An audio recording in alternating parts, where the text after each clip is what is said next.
Recording stopped. Close. Bring it down. Swipe it over. Record. 3, 2, 1. And we're live. Back to recording.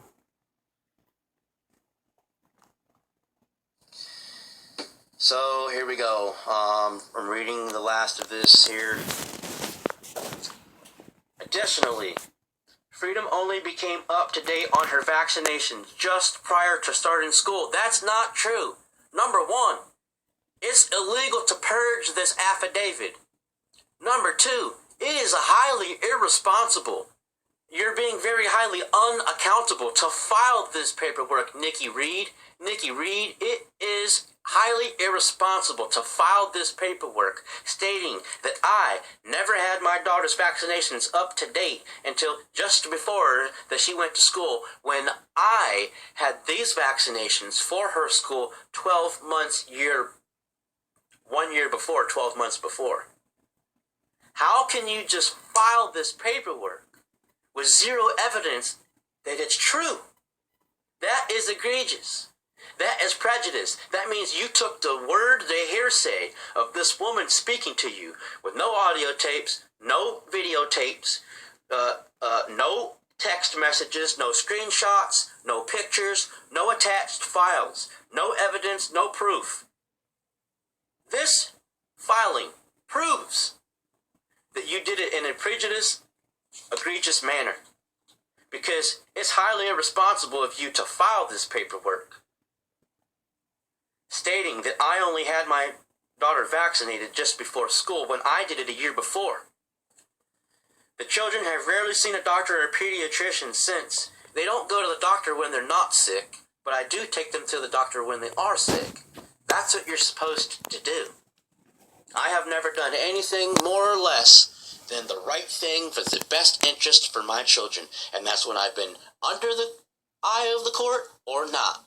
As in before when I wasn't, or when I was, or when I wasn't again, or now if I may be, or even after this is done. I will never do anything for the children that is not in the best interest of the children, no matter who tells me to do so. Plaintiffs stopped giving Freedom baby bottles 3 days prior to her 4th birthday. Well, that's incorrect, because it was 2 days before her 4th birthday. Now, considering that when you left her and abandoned her the first time, that she was 3.5, means you never bottle broke her either. Considering you were gone, the 54 days you were gone, means you didn't bottle break her during those 54 days either.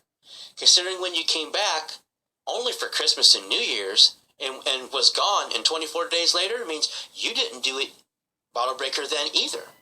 And by the time that you did come back again, when she was bottle broken, from 9 months of being apart, a whole, you know what I mean, it was 32 weeks. You can times that times 7 to get the number of days, but it was 32 weeks. You never bottle broke her. You never taught either of them anything. And I'm running short on time, so let me read on. You are the one guilty of not bottle breaking her. I am the one that bottle broke her. Plaintiff has applied 2 layers of plastic to the windows in the home of the fireplace to prevent red oxide dust from the planet that's going to hit the earth from entering the home. Although this is concerning for many reasons from a physical health standpoint, the home with the plaintiff and the children resides does not have central air. It's stifling over the summer. My home is not required to have central air. My home has 3 air conditioners, and a 4th one is going to be installed this year to continue the aid. But in my home, in my life, with my children, it's my air conditioners that I put in my windows. I put plastic around them to keep the heat out and the cool in. And in the wintertime in Ohio, the plastic is on the windows to keep the cold out and to keep the heat in.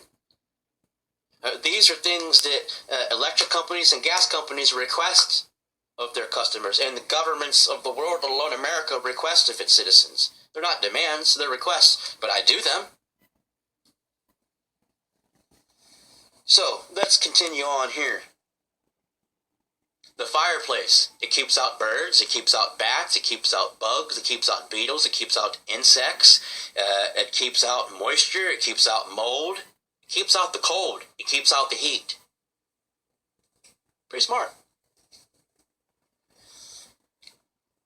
Plaintiff has told the children their mother is dead. The children are not aware that I am their mother. No, they're not aware that you're their mother. Because the last time they known you as mommy was 3 years ago. You know that they don't know you as mother because you came back as girl and left as girl after 39 days. You came back November 10th, 2018, and you left again December 18th, 2000.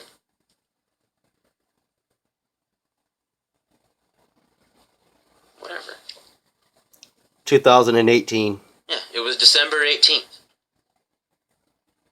Last time you left was December 18th. That was 2018. Yep.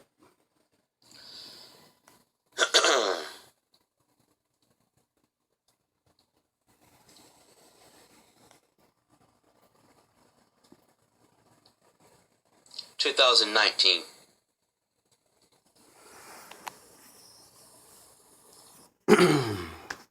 Which it wasn't 2019.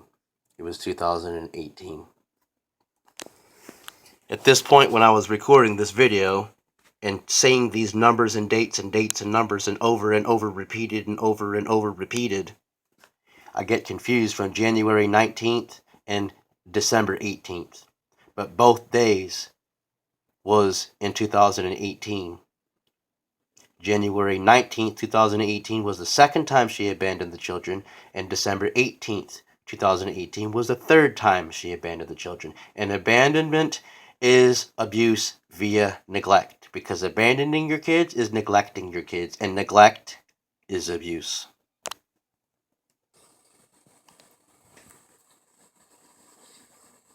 No, 2018.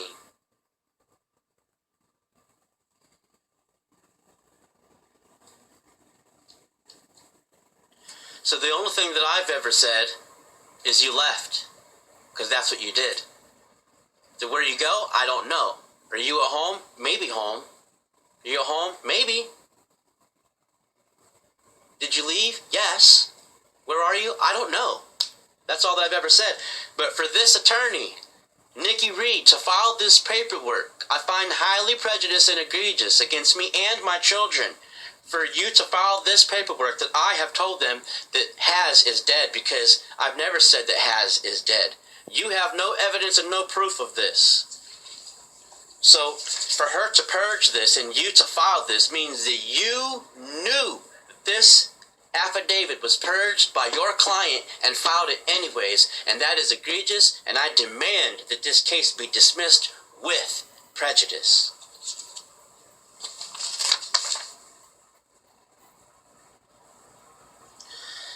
In 2018, he spanked the children every night on multiple occasions, and I frequently confronted him about my concerns. The plaintiff would reply, "They're my children, I'll do what I want." That never happened. But I do have proof and evidence of what did happen, and I will show it. And it proves that this is the purged affidavit. Although I notified Stark County Jobs and Family Services to the concerns, they did not officially open a case. Yes, they came to my house, they inspected my children, and they said there's no cause for case. The police came here once by themselves, then I got a call from CPS, and then CPS and the police came here at the same time. They inspected my children and said there's no cause for case. So again, that's a lie on this purged affidavit. I'm very concerned for the welfare of my children. I believe it's in the best interest to be in my custody. Further afferent saith not. Further afferent saith not. And this is signed, and this is purged. It's a purged affidavit. I want a 5-year civil protection order to protect my children and myself from her and any third party of her family or any third party, period. Alright, so here we are. Okay, so there we are. I'm going to stop this video and restart the next video. So, here we go.